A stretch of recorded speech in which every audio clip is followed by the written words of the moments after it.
Sabda TV. Dari kisah ini kita ambil faedah, akhi, yang pertama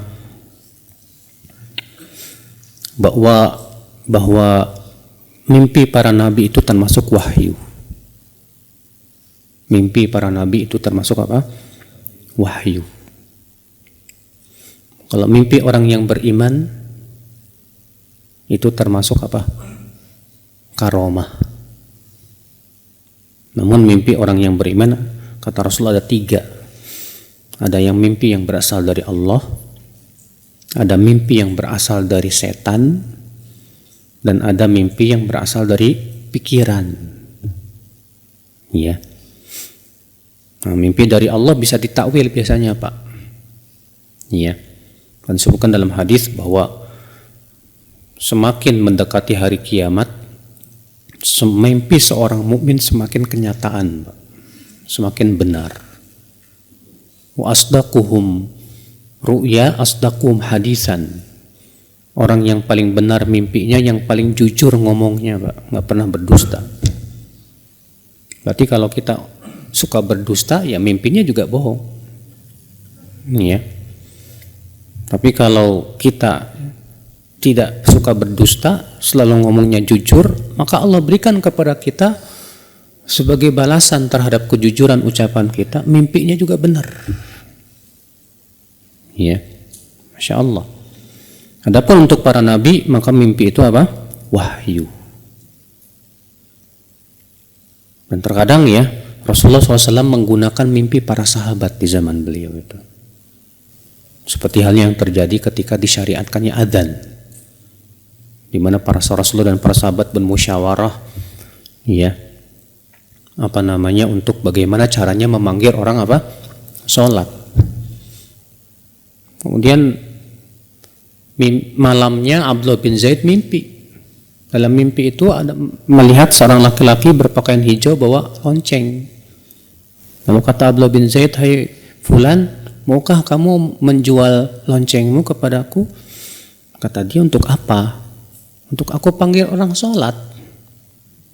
Kata dia, "Maukah aku ajarkan yang lebih baik dengan itu?" "Apa itu?" "Itu kamu panggil adzan, Allahu Akbar, Allahu Akbar, Allahu Akbar, Allahu Akbar, asyhadu an la ilaha illallah, asyhadu an la ilaha illallah," sampai akhirnya. Kemudian diajarkan iqamah.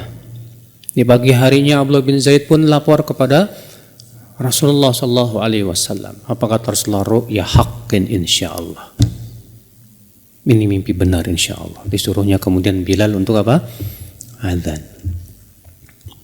Ya, ketika Umar mendengar adzan, Umar langsung berkata, "Demi Allah, mimpiku mirip dengan itu." Ya. Tapi bukan, ingat ya, mimpinya kita orang beriman tidak boleh jadikan hujah. Tidak boleh jadikan hujah dalam pensyariatan, Pak.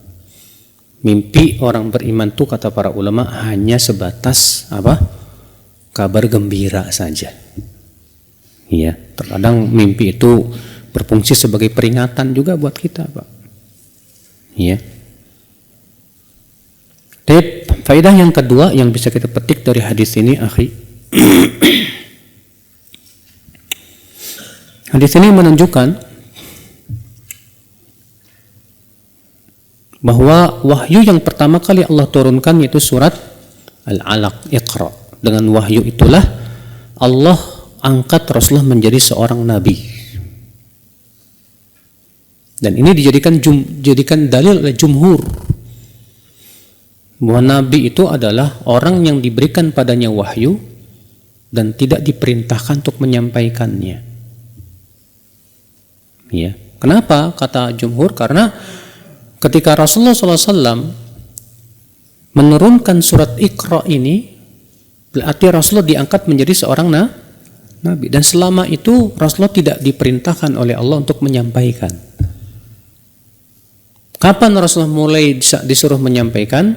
Setelah Allah mengutus beliau menjadi seorang Rasul. Dengan apa Rasulullah diutus menjadi Rasul? Itu dengan surat Al-Muddathir.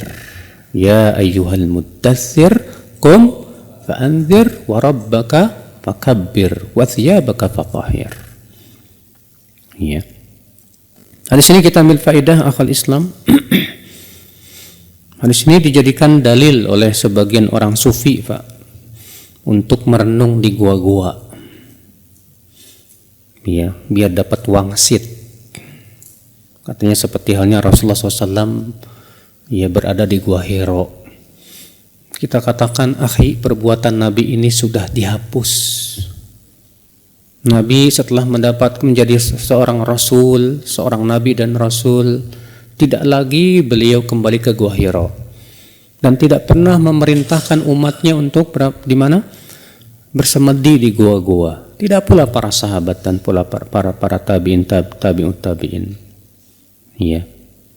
Orang sufi kan, Pak, dengan kisah ini mereka membuat sebuah istilah namanya ilmu laduni. Ilmu laduni itu didapat dari hasil apa? Bersemedi. Dari samadhi itu dapat wangsit. Nah, dia dapat ilmu tanpa harus belajar. Bisa sendiri. Ya. Nah, ini jelas ya pendapat yang batil, saudaraku sekalian.